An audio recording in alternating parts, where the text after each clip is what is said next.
Bonjour à tous, bienvenue sur e-learning physique.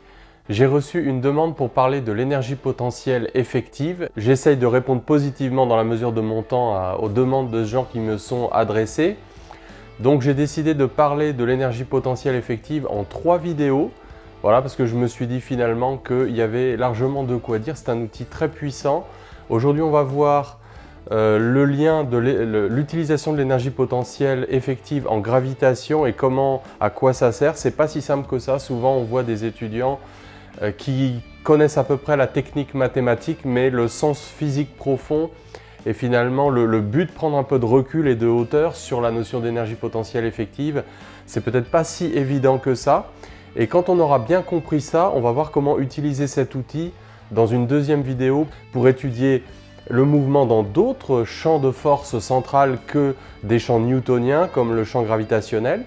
Et puis dans une troisième vidéo, on va même s'amuser à utiliser l'énergie potentielle effective dans des situations à non pas 2 degrés de liberté mais 3 degrés de liberté, donc dans des exercices un petit peu plus difficiles du type orbitogramme de la Villette, donc dans lequel une bille d'acier peut se déplacer, peut tourner dans un entonnoir en forme de ce qu'on appelle un hyperboloïde, donc des nappes d'hyperbole engendrées par rotation autour d'un axe.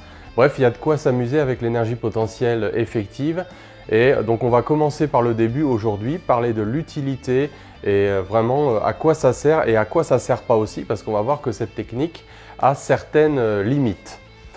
Alors, donc, quelle est la situation? J'ai essayé de prendre un exemple très concret. On a un satellite S assimilé à un point matériel de masse m qui est lancé avec une vitesse v0 orthoradiale, donc perpendiculaire à la distance r0 au centre de la Terre. On aurait pu raisonner sur une planète ou une comète autour du Soleil. Bon, j'ai décidé plutôt de traiter du cas du lancement d'un satellite artificiel par rapport à la Terre. Donc on va travailler dans le référentiel géocentrique qui est galiléen.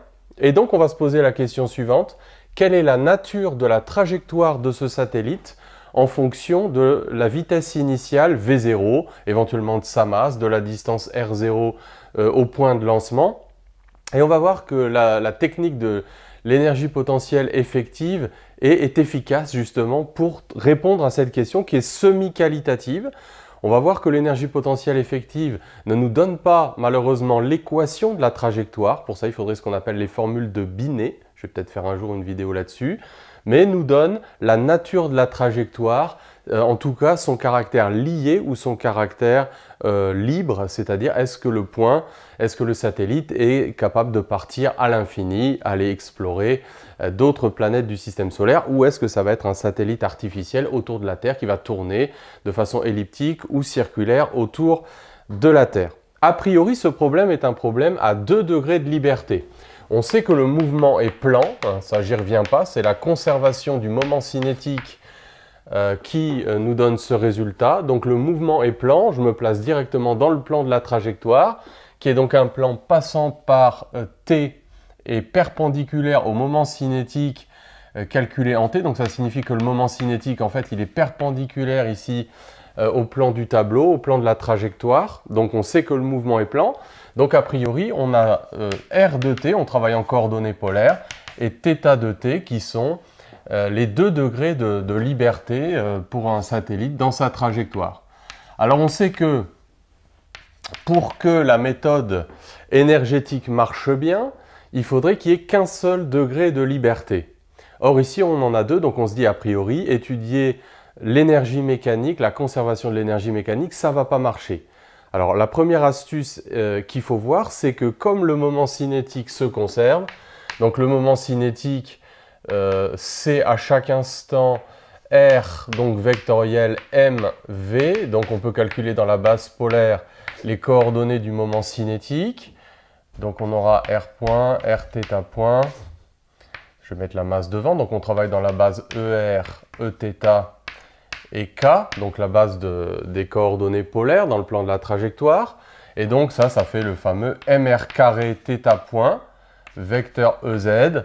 Et donc on reconnaît ici ce qu'on appelle la constante des airs. Donc la constante des airs, C, qui est reliée à la loi des airs, c'est le produit r carré θ point, qui est une constante du mouvement. Donc R n'est pas une constante du mouvement, θ point n'est pas une constante du mouvement, mais le produit R carré θ point est une constante du mouvement. Alors, on va s'en servir de ça, parce que ça signifie qu'en fait, θ ou θ point et R ne sont pas indépendants, mais sont reliés au travers de la constante des airs. Et cette constante des airs, on peut bien évidemment la déterminer à partir des conditions initiales. Voilà un truc très important. Donc pour déterminer une constante du mouvement, on se sert des conditions initiales. Et donc cette constante des airs, c'est bien évidemment la norme du moment cinétique divisée par la masse, la norme du moment cinétique qui se conserve. Donc à l'instant t égale 0, comme R0 et V0 sont perpendiculaires, on voit ici que cette constante des airs, elle vaut simplement R0, V0. Voilà, si on avait à la calculer, on la connaît. On va l'appeler C dans la suite, mais on la connaît à partir des conditions initiales. Donc finalement, le problème se ramène à un seul paramètre, puisqu'on a cette relation entre R et θ. Voilà le premier point qu'il faut noter. Donc on va pouvoir utiliser la conservation de l'énergie mécanique. L'énergie mécanique du satellite se conserve dans le référentiel géocentrique, et cette énergie mécanique, c'est la somme de l'énergie cinétique plus de l'énergie potentielle. Alors attention bien évidemment, surtout, dans le référentiel géocentrique, ne parle pas du poids du satellite. Le poids, c'est une notion qui n'a de sens qu'au voisinage immédiat de la surface du sol. Pour un satellite à quelques centaines de kilomètres d'altitude, ça n'a aucun sens. On parle simplement du champ de gravitation, de la force de gravitation. Donc cette énergie potentielle-là, ce n'est pas l'énergie potentielle effective, comme on va voir, mais c'est l'énergie potentielle de gravitation. Donc, on va écrire l'expression de l'énergie potentielle de gravitation. Alors là, voilà, le but pour moi n'est pas de redémontrer ça. J'ai fait une vidéo là-dessus, sur les énergies potentielles à maîtriser parfaitement, en particulier en passant par le gradient plutôt que le travail élémentaire de la force. Mais bon, si tu es en début de première année, tu ne connais peut-être pas encore le gradient.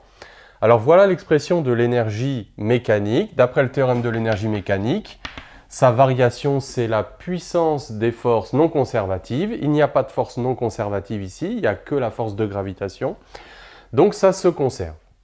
La vitesse. Alors on a écrit la vitesse, les coordonnées de la vitesse dans la base polaire. Donc la norme de la vitesse, c'est 1/2 de R point carré. Donc R point, c'est la vitesse radiale, plus R carré, θ point carré, donc ça c'est la vitesse orthoradiale, et donc je recopie l'énergie potentielle de gravitation du satellite, du système Terre-satellite. L'astuce de l'énergie potentielle effective, c'est de se servir du fait que R et θ point sont liés par la constante des airs en fabriquant une nouvelle énergie potentielle qui n'est pas égale à l'énergie potentielle du problème, et ça donc c'est quelque chose qu'on retrouvera dans des choses plus compliquées. Donc on va remplacer, éliminer θ point grâce à la constante des airs, et cette énergie mécanique, on va l'écrire 1/2 de m R point carré plus 1/2 de m, donc je remplace θ point par C sur R au carré, j'élève au carré, donc il va y avoir une simplification, 1/2 de m C carré sur R au carré, moins GMT sur R. Et le but de faire ça, c'est qu'on s'aperçoit que la partie orthoradiale de l'énergie cinétique, parce que si on réfléchit bien, ce terme-là n'est pas vraiment un terme d'énergie potentielle, c'est un terme d'énergie cinétique, c'est la partie orthoradiale de l'énergie cinétique, eh bien, on s'est arrangé pour qu'il ne dépende que de R et d'un certain nombre de constantes. Et en regroupant ces deux termes-là, eh bien, on voit que ça ne dépend que de R. Donc ça fait énergie potentielle effective ou efficace de R. Donc voilà la technique. Alors jusque-là, ça paraît assez formel. Très souvent, les étudiants comprennent assez bien la technique, l'élimination, la constante des airs et tout ça. Mais par contre, ce qui pose plus de problèmes, c'est qu'est-ce qu'on en fait, comment on s'en sert et quelle est véritablement son utilité. Et c'est là-dessus que j'aimerais peut-être insister davantage. Alors quand on étudie les diagrammes énergétiques pour un problème à un seul paramètre, prenons par exemple un point, astreint à se déplacer sur un axe avec une coordonnée x et soumis à une énergie potentielle EP de x, donc avec une force conservative associée au mouvement, donc à la force sur le point matériel M, eh bien, on peut généralement faire une étude énergétique. Et peut-être que tu l'as fait. Donc, on écrit que l'énergie mécanique, c'est 1/2 de M, x point carré, plus énergie potentielle de x.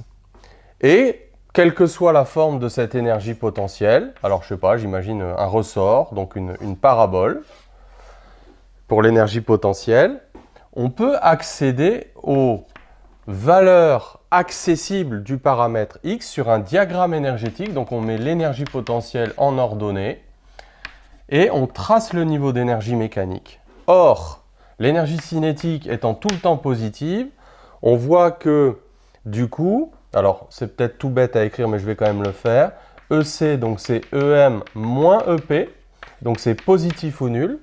Et donc on voit que les valeurs accessibles du paramètre x vont être celles pour lesquelles l'énergie potentielle reste en dessous du niveau d'énergie mécanique. Ça veut dire que quand l'énergie potentielle passe au-dessus du niveau d'énergie mécanique, et cette droite horizontale, eh bien x ne peut pas aller dans cette zone. Et donc on voit qu'il y a x1, x2, deux valeurs du paramètre x qui vont borner le mouvement.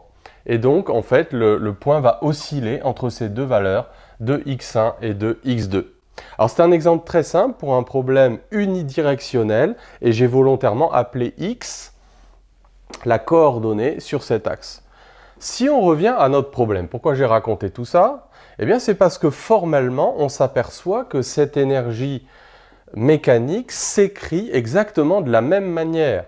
C'est-à-dire qu'en fait, si au lieu d'appeler x la coordonnée sur l'axe, je l'appelle R, je m'aperçois que je peux réinterpréter physiquement cette expression comme étant celle d'un point matériel astreint à se déplacer sur un axe repéré par la variable R et soumis à une force qui dérive non pas simplement de l'énergie potentielle de gravitation, donc en fait ce n'est pas la force de gravitation, mais soumis formellement également une force qui dériverait associée à cette énergie potentielle qui en fait n'en est pas une puisqu'on a vu que ça provient du terme de l'énergie cinétique. Et donc c'est en réinterprétant, et c'est très souvent cette réinterprétation qui est assez mal comprise, eh bien en réinterprétant ce terme-là comme étant celui d'une énergie potentielle effective associée à cette force effective, mais pour un mouvement unidirectionnel, on voit bien que ça ne correspond pas au mouvement réel, puisque le satellite, lui, a un mouvement plan et non pas un mouvement sur un axe, eh bien, on peut faire le même raisonnement sur cette expression de l'énergie mécanique et sur l'énergie potentielle effective que ce qu'on faisait pour un mouvement unidirectionnel. Et voilà la puissance de cette technique.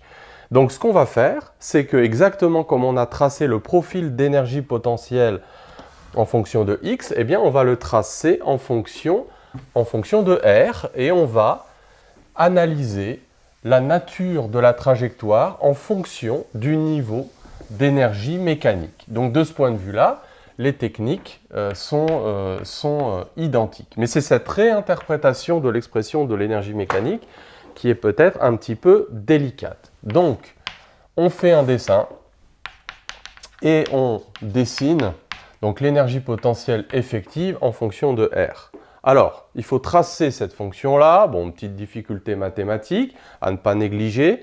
Quand R tend vers l'infini, en fait, ici, on a un terme de degré moins 2. Hein, si je monte le R au numérateur, ça fait R à la puissance moins 2.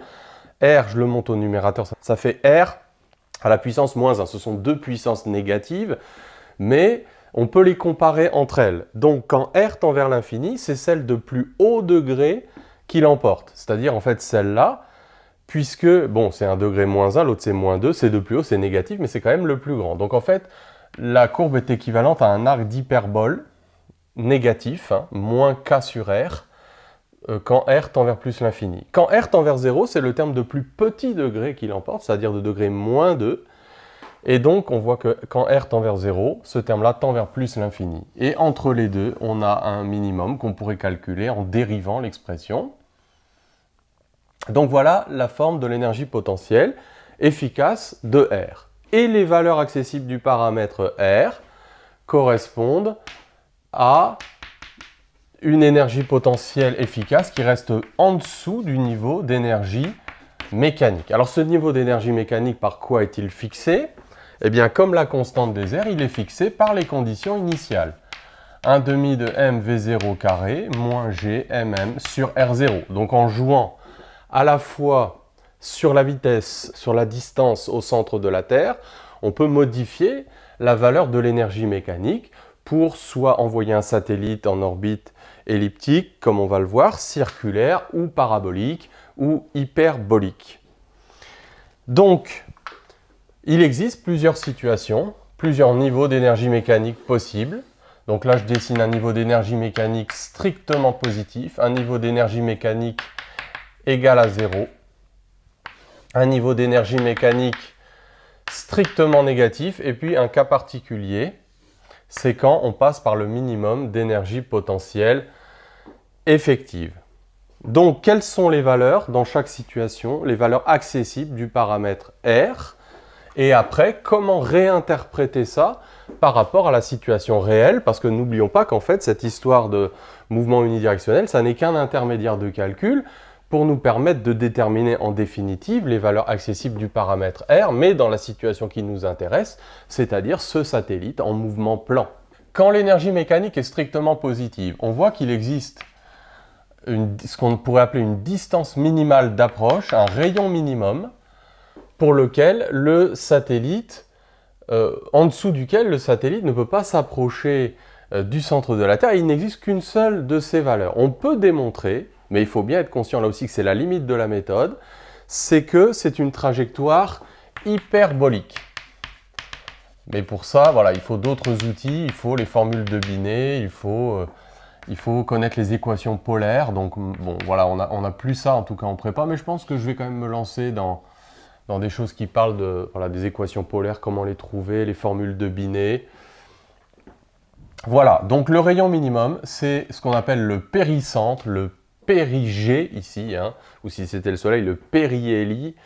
La distance minimale, c'est le point en fait où la vitesse est orthoradiale. Donc ici, comme on a choisi une vitesse orthoradiale, le point de lancement correspond à la distance minimale entre le satellite et la Terre. Et évidemment, nous, quand on le lance, on n'aura qu'une branche de cette hyperbole qui sera décrite par le satellite.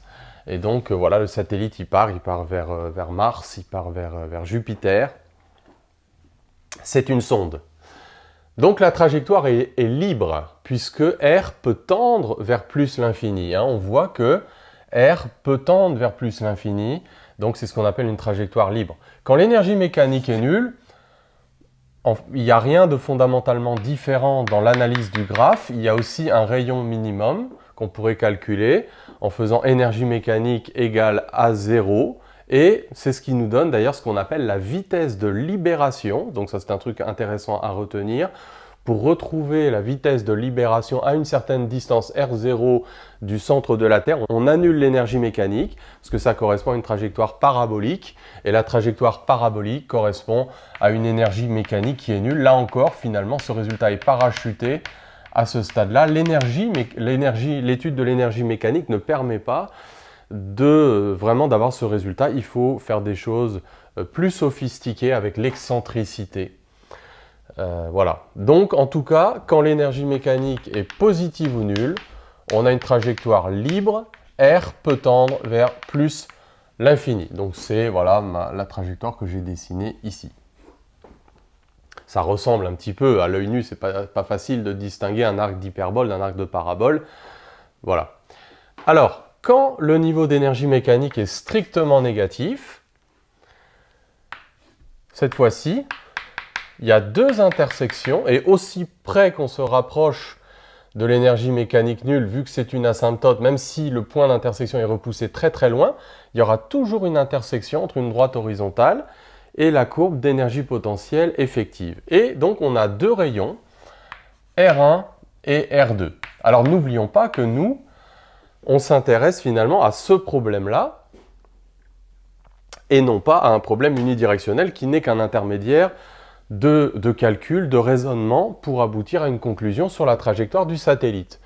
Et ces deux rayons correspondent physiquement à la valeur minimale et à la valeur maximale du rayon du satellite sur son orbite. On peut démontrer, et là encore l'énergie ne le fait pas, que c'est une ellipse.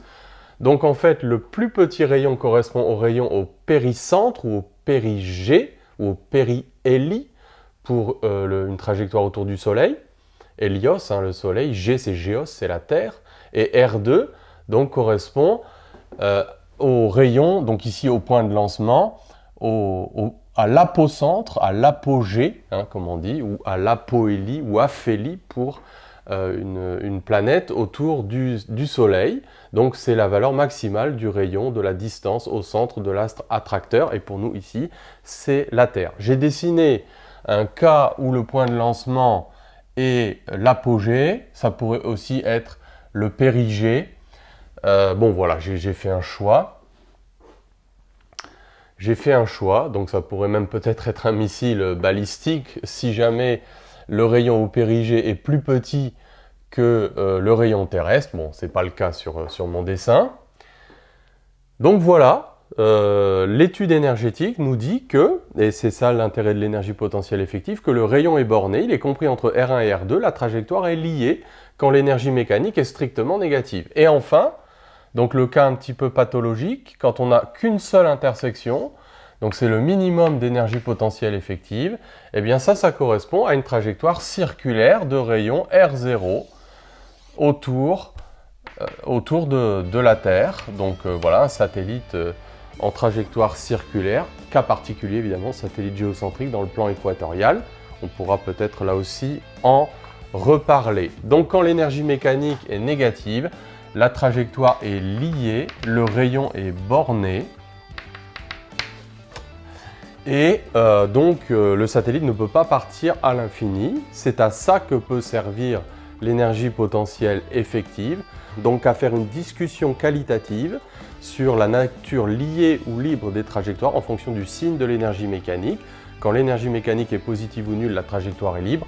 Quand l'énergie mécanique est négative, la trajectoire est liée, mais finalement on peut guère dire de choses supplémentaires. Cette énergie mécanique ne nous donne pas la nature, les coniques des trajectoires, c'est-à-dire hyperbole, parabole, ellipse ou cercle. Pour ça, il faut les équations polaires et des outils plus puissants. Donc on voit là que finalement l'énergie potentielle effective, c'est un outil semi-qualitatif ou semi-quantitatif, suivant qu'on voit le verre à moitié plein ou à moitié vide, pour étudier la nature des trajectoires. Voilà, et bien ça c'était donc la première vidéo. Alors ce qui va être intéressant donc dans la suite, c'est d'appliquer ce concept à des situations plus complexes et peut-être plus originales pour d'autres champs de force centrales. C'est ce qu'on fera dans la vidéo numéro 2. Donc on utilisera cette même méthode et on aboutira au même type de conclusion mais dans d'autres situations physiques.